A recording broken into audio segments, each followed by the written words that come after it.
Hi, this is Alfawzia Nihar from At Home Tuition. Welcome to our session today. The topic that we are going to discuss in our today's video is tangent lines and rate of change. In this video, we are going to take a look at two fairly important problems.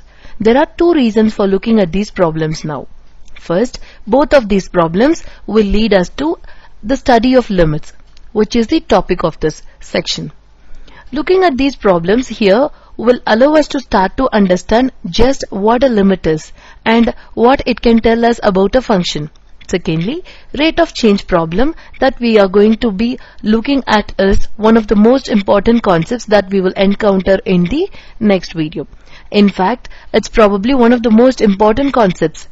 So looking at it now will get us start thinking about it from the very beginning. Okay, now let's start with tangent lines. The first problem that we are going to take a look at is the tangent line problem. Before getting into this problem, it would probably be best to define a tangent line. A tangent line to the function f of x at the point x is equal to a is a line that just touches the graph of the function at a point in question and is parallel in some way to the graph at that point. Please take a look at this graph. We have got a tangent line at this point and not tangent line at this point. In this graph, the line is a tangent line at the indicated point because it touches the graph at that point and is also parallel to the graph at that point. Am I right? Likewise, at the second point shown, the line does just touch the graph at that point, but actually it is not parallel to the graph at that point, and so it's not a tangent line to the graph at that point. At the second point shown, the point where the line is not a tangent line, we will sometimes call the line as a secant line. We have used the word parallel a couple of times now, and we should probably be a little careful with it. In general, we will think of a line and a graph as being parallel at a point if they are both moving in the same direction at that point. So, in the first point about the graph, the line are moving in the same direction. And so, we will say that they are parallel at that point. At the second point, on the other hand, the line and the graph are not moving in the same direction as they are not parallel at that point. Okay, now we have gotten the definition of the tangent line out of the way. Let's move on to the tangent line problem. That's probably best done with an example. Here is the first example. The question is asking us to find the tangent line to the function f of x, which is defined as 15 minus 2x square at one point x is equal to 1. We know from algebra that to find the equation of a line, we need either 2 points on the line or a single point on the line and the slope of the line. Since we know that we are after a tangent line, we do have a point that is on the line.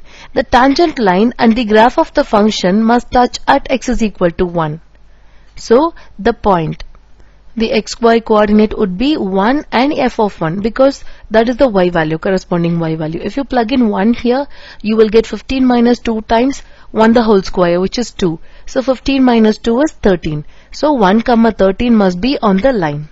Can you follow so far? If any one of the coordinate is given, it is easy for us to find the other coordinate. Here, x coordinate is given. So, we are just plugging it in the function and finding the y coordinate. Now we reach the problem. This is all that we know about the tangent line. In order to find the tangent line, we need either a secant point or the slope of the tangent line. Since the only reason for needing a secant point is to allow us to find the slope of the tangent line. So let's just concentrate on seeing if we can determine the slope of the tangent line. So at this point in time, all that we are going to be able to do is to get an estimate for the slope of the tangent line. But if we do it correctly, we should be able to get an estimate. That is, in fact, the actual slope of the tangent line. We will do this by starting with the point that we are after. Let's call it, let me name it as P, 1, 13. We will then pick another point that lies on the graph of the function. So let's call that point as Q. As it is unknown, I am just going to assume it as x and f of x. For the sake of argument, let's choose x is equal to 2. So the second point would be, if we plug in x is equal to 2, then we will get 2 times 2 the whole square is 4, 8. So 15 minus 8 is 7. So the Q point would be Okay, here now let me do the graph for this one, 1, 13 and q equal to 2, 7 for this function. Let me do a graph for the function, the tangent line and the secant line that connects P and Q. So the graph will look like this. Does this make sense to you so far? So please have a glance over this graph. We can see from this graph that these secant and tangent lines are somewhere similar. It is somewhat similar, no? And so the slope of the secant line should be somewhat close to the actual slope of the tangent line. Since we just assume some value for x, we are doing the graph based on the assumed x. That is why we are getting an estimate of the slope, because we don't have any other clue to find the slope. So now, as an estimate of the slope of the tangent line, we can use the slope of the secant line. Let's call it slope of PQ. Let me write the formula y2 minus y1 divided by x2 minus x1. y2 minus y1, y2 is 7, y1 is 13, and 2 minus 1 is 1. So the slope is, the estimated slope is negative 6. Now, if we were not too interested in accuracy, we could say that this is good enough and use this as an estimate of the slope of the tangent line. However, we would like an estimate that is at least somewhat close to the actual value. So, to get a better estimate, we can take an x that is closer to x is equal to 1, and we can redo the work to get a new estimate on the slope. We could then take a third value of x, even closer yet, and get an even better estimate.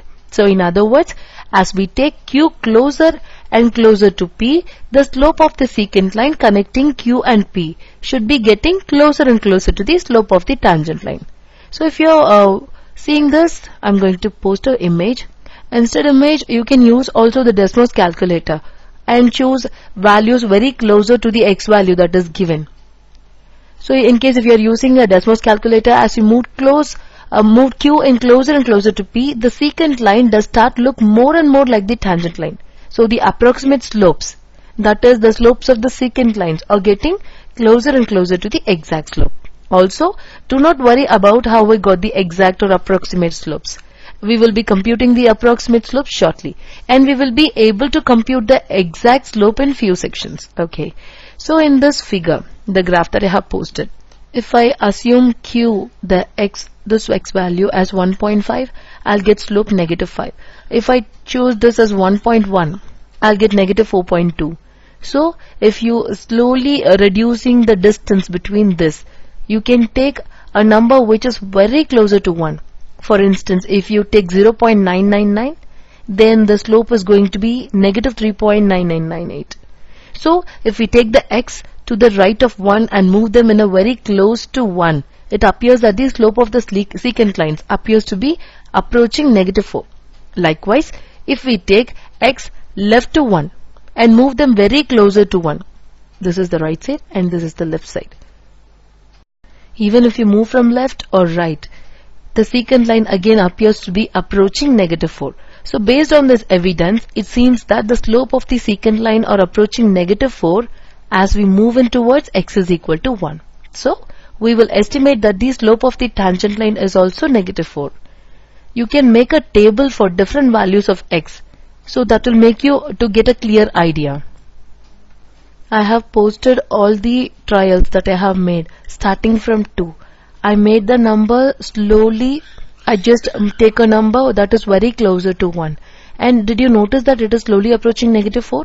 Even if you try it from the left side, it will approach negative 4 only. So, as noted above, this is the correct value and we will be able to prove this eventually.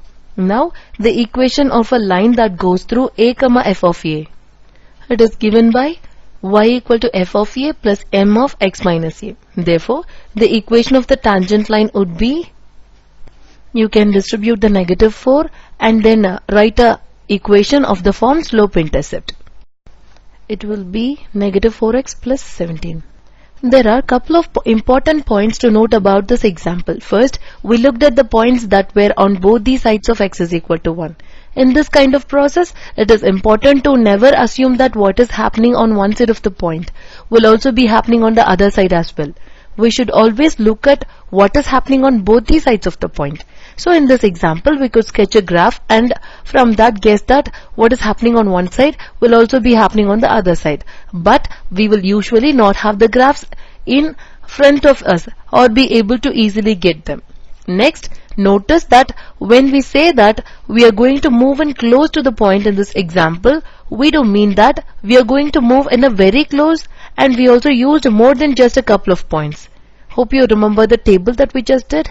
I have listed out all the possible numbers of x that I assumed and the corresponding y values that we got.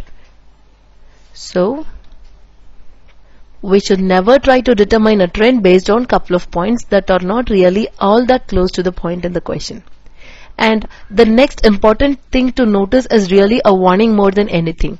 The value of the slope PQ. So in this example were fairly nice, and it was pretty clear what value they are approaching after a couple of computations. In most cases, this will not be the case. Most values will be far messier, and you will often need quite a few computations to be able to get an estimate. So just be a little more careful while doing the estimations. You should always use at least 4 points to get an estimate on each side to get the estimate. 2 points is never sufficient to get a good estimate, and 3 points will also often not be that sufficient to get a good estimate. Generally, you keep picking points closer and closer to the point you're looking at until the change in the value between two successive points is very small. Last, we were after something that was happening at x is equal to 1. Am I right? And we couldn't actually plug x is equal to 1 in our formula for the slope. Despite this limitation, we were able to determine some information about what was happening at x is equal to 1, simply by looking at what was happening around x is equal to 1. This is more important than you might at first realize, and we will be discussing this point very elaborately in our following video. Before we move, let's do a quick review of just what we did in this example. We wanted the tangent line to f of x at the point x is equal to a. First, we know that the point p equal to a comma f of a, because x value is given in the question itself and the corresponding y can be easily found by plugging in that x value in the f of x. That is going to be the tangent line. Next, we will take a second point that is on the graph of the function. We call it as q and compute the slope of the line connecting p and q. We then take values of x that gets closer and closer to x is equal to a. The tangent line will be the equation what we just used, y equal to f of a plus m x minus a. Hope you are clear with this concept tangent line. In our next video, we will be discussing the second part, rates of change. In case if you get any query regarding this topic, you can let me know. See you on the next video. Have a great time ahead. Thanks.